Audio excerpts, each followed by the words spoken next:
Guess what, y'all? We're going to start off today drawing a duck. Okay, I want you to begin by drawing the number 2. Can you draw the number 2 for me? This is going to be our duck, okay? We're going to start off with what I call draw by numbers, okay? Where we're going to be taking a number and drawing the duck, okay? I want you to begin with the number 2 for me.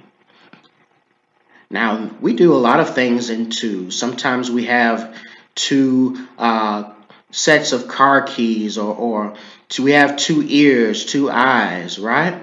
Okay, now I need you to draw the number 9 next to it, but notice how I draw the number 9. I kind of have it curved a little bit, okay? It looks a little bit strange, looks kind of weird, but it's going to serve the drawing well when we add the other parts to it, okay? Now, you can always pause this video. I know I may be going a little bit fast, but feel free to always pause this video and rewind it if you need to, focus on a few things or need to take your time a little bit more. It's no rush. I want you to be able to always feel comfortable with these drawings and take your time. And sometimes I'm going to do just like what you see here. I'm going to zoom in so you can kind of see it a little bit better, okay? I want you to go ahead and do this. This of course is going to be the duck's beak. We're going to have the duck with his eyes closed, okay? It can be a he or a she. We're going to draw the duck here with the eyes closed, all right? I have my beak right there, and I have the duck's eyes closed. We can kind of see it start to come together a little bit. It's starting to make a little more sense. This duck is kind of going to be a little bit sleepy. We all get sleepy sometimes.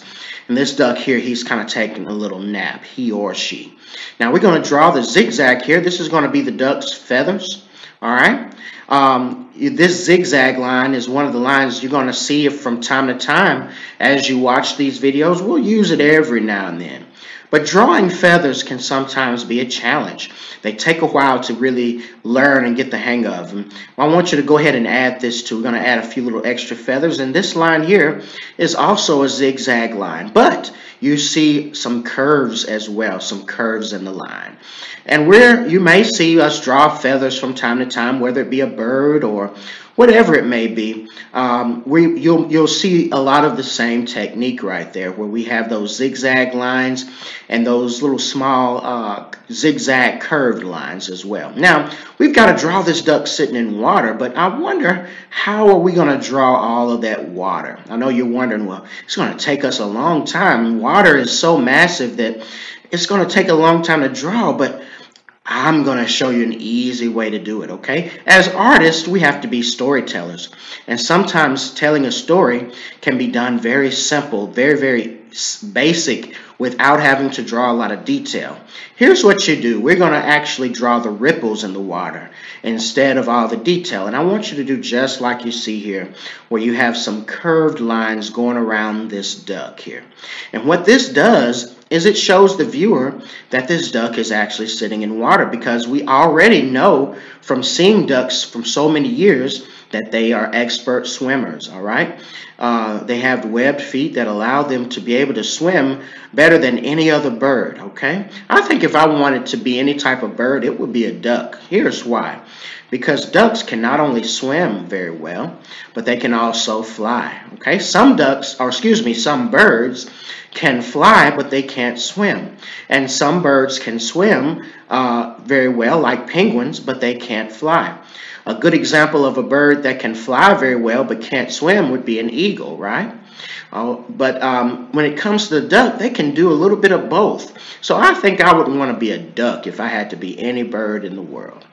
Okay, so I want you to draw the ripples around that. Have you ever dropped something in the water and you have the ripples that form from that? That's basically what that is. Now, this of course is a female duck, so we're going to draw some baby ducklings out by her side. Mother duck will spend time raising and teaching her baby ducklings, okay?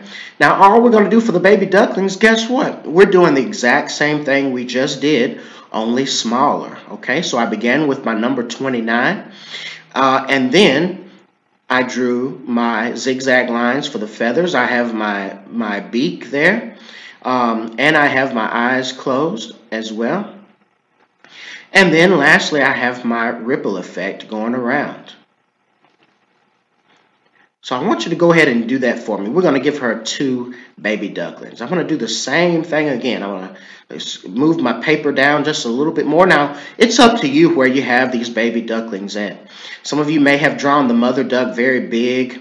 And you may have to draw these baby ducklings on the back or somewhere real small around it. That's okay. Any way you can do it is a-okay. I'm all right with it. We're just having some fun here. Okay, you may want to redraw the mother duck on a separate sheet of paper, and then do the baby ducklings out by the side. All right, it's a little bit of strategy involved because you have to decide, the right size to put everything here. And of course, y'all will be using your pencil. Of course, I'm using a little tool here on my computer, which is a lot like a pencil, but I do have my eraser tool on here as well in case I need to erase. And I have my coloring tool. Now, for time's sake, I'm going to go ahead and use my paint bucket tool here to paint the background blue because that's my water. But here's what I'm doing, y'all. I want you to go ahead and take a marker or crayon or whatever coloring tool you have there, and I want you to go ahead and start coloring the ducks, okay? Now, I'm coloring my mother duck here yellow because a lot of times you see ducks when they're yellow. That's kind of the typical color. But feel free to use any color that you choose. It's no right or wrong. I'm using yellow, but you may want to use green or blue or purple. Whatever color you choose is fine. But I'm going to begin with the yellow duck here, and then, of course, the beak. I may pick an orange, all right, to kind of, go along with that yellow, so to speak. Now I'm going to go over here. I may want to make this duck blue. I think I want to do a blue duck. You never hardly see a blue duck in real life, so I'm going to go ahead and make mine blue. This first little duckling right here. All right, ducklings learn from watching their mother, just like we learn from watching our parents. They learn how to swim. Sometimes when you see them cross the street or swim, and the mother duckling will be in front, and she'll have the baby ducklings kind of trailing her in a straight line right behind her. Now, when you're at school, and sometimes a teacher is walking you to the cafeteria, it's the same way. Okay, we learn a lot of things from animals. Formation and things like that. And if the baby ducklings can be obedient and when it comes to following their mother, then of course, as children, you can always be obedient to the teacher whenever he or she is telling you to stay in line and be obedient and follow directions. I know if ducks can do it, so can we. So think about that next time you're at school. Sometimes you may see some of your friends, misbehaving and whatnot, not staying in line, but we can always do our part and be obedient. So I want y'all to take your time with the duck, have some fun, and I'll see you in the next video. In our next video, we're going to look at alligators. Now, of course, when it comes to alligators and crocodiles, we know them to be scary, but we're going to have some fun with drawing them, so stay tuned. Hello once again, everyone. Hope you're doing well. Are you ready to draw alligators? Okay. And you can kind of look at this as sort of 2-in-1 here. You're learning not only how to draw the alligator, but also the crocodile, because there's, quite a bit of similarity in terms of how they look. Of course, when you see them in real life, alligators tend to have a shorter and wider mouth. And the crocodiles, of course, have a longer and thinner mouth. But I want you to go ahead and start with the letter C. I want you to think about the letter C for crocodile. This is going to be what I call the draw by letters. And then I need you to draw a nostril up here, okay, for me. If you don't mind, we're doing a little curved line at the top, and then a little round circular shape that you just kind of shade in just a little bit, okay? Just shade that in for me so we got our nostril so we can breathe, okay? I'm going to zoom in just a tad, all right? I know you're probably saying, oh, this is starting to look like a frog.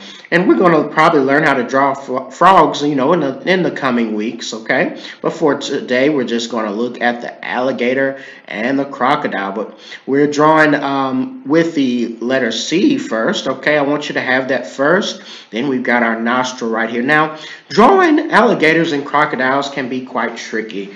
We're going to draw his eye over here, and that's going to be done with the letter A, lowercase letter A. I want you to go ahead and draw that lowercase letter A for me. And then we're going to actually draw a dot inside of that letter A that we shade in just like the nostril. But I'm going to let you decide what direction you want the alligator or the crocodile to be looking. It can be looking up, down, left, right, or straight ahead at the viewer. I have mine looking straight ahead at the viewer. So no matter where you position the paper, he's looking at you all the time, all right? That's kind of a really cool trick there. Now, let's do the bridge of the nose or the mouth. And we're going to go ahead and do some curved lines like so. This is much similar to the feathers that were on the back of the duck that we drew. All right, so go ahead and do that for me. Now let's bring this mouth all the way over here, okay, and give him a smile, all right? We like to be around a nice crocodile or a nice alligator, even though they may not be really nice in real life. Some of you have seen certain TV shows where they feature alligators and crocodiles, and sometimes they're presented in a very vicious way. Let's go ahead and do the bottom jaw right here, okay? Let's go ahead and do that and kind of loop it on around, almost the same way you did for the mouth, all right? Now, when it comes to alligators and crocodiles, we know a little bit about them, okay? We know that they have a lot of teeth, which we're going to get ready to draw next. And that's always the fun part. This is my favorite part about it, y'all, is drawing these teeth on the alligator, okay, or the crocodile, whichever one you want them to be. And of course, when it comes to drawing the teeth, we're just going to take our time and do it this way. It's going to be that zigzag line. Remember that zigzag line, okay? Or you can kind of think about it like drawing the letter V over and over and over again. And it doesn't matter how many you have. They have so many teeth. I forget the exact number, but I know it's quite a bit. And they have to have a lot of teeth because they have to chew a lot of times large amounts of food, okay, or large pieces of food.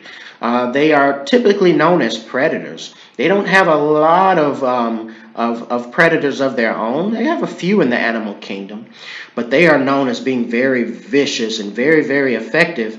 Their jaws are very strong. I've seen videos where they have wildlife experts have given alligators really, really heavy types of foods and large types of foods like watermelon, a full watermelon, and I've seen the crocodile or the alligator just chomp it in half, almost like we could with an inanimate object or even a piece of bubble gum, like a round piece of bubble gum.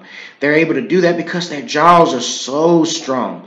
Now let's go ahead and do this. You see how I have the spikes running along the back? They almost look like dinosaurs in a way. Okay, so we're going to do that. Plus, I added the belly. Make sure you have those parts as well. Now, let's do exactly what we did for the duck. We're going to have the alligator sitting in water. Without having to draw that water, you see how we do the ripple effect, just like we did on the ducks, all right? So go ahead and do that for me.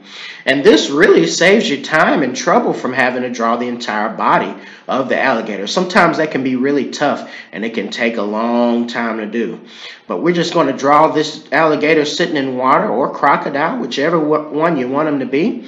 And he's going to be just kind of relaxing in there. Like we would relax sometimes in a jacuzzi or in a swimming pool. He's just kind of taking it easy. But I'm going to go ahead for the sake of time, y'all, and I'm going to go ahead and use my paint bucket tool for the water, just like we did for the duck. And I think when it comes to coloring my alligator or crocodile, I'm going to go with the typical, common color, which is green. Now, you can use whichever color you choose, all right? It's any color is going to be just fine. Now, I want y'all to take your time and color this guy right here. I'm just getting my green, and I'm just taking my time here. I'm going to go over this alligator and add some color here. Everything looks pretty good with color, okay? Sometimes you may not feel like adding color, and that's all right.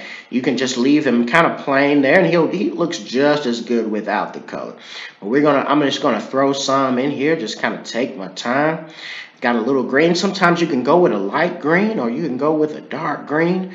Either one is just fine. I think my favorite depiction of an alligator or crocodile is from Peter Pan. I used to love watching Peter Pan when I was a kid. And of course, Captain Hook, the bad guy in the movie, he got his hand bitten off by the crocodile. So he always is afraid of crocodiles. And anytime he'll hear one approaching, he'll get really scared and start screaming and stuff, and I used to think that was so funny. But we got to love our crocodiles. We got to love our animals. We got to take care of them by making sure we keep our waters clean and we don't throw trash in the lakes and ponds and things like that. And I want to say that I love every single one of you. I think you guys are awesome, and I want you to love drawing as well. And the more you practice at it, the more I believe you'll love it and you'll get the hang of it. And pretty soon, guys, you're going to be drawing a lot of these things better than I am, okay, or better than me.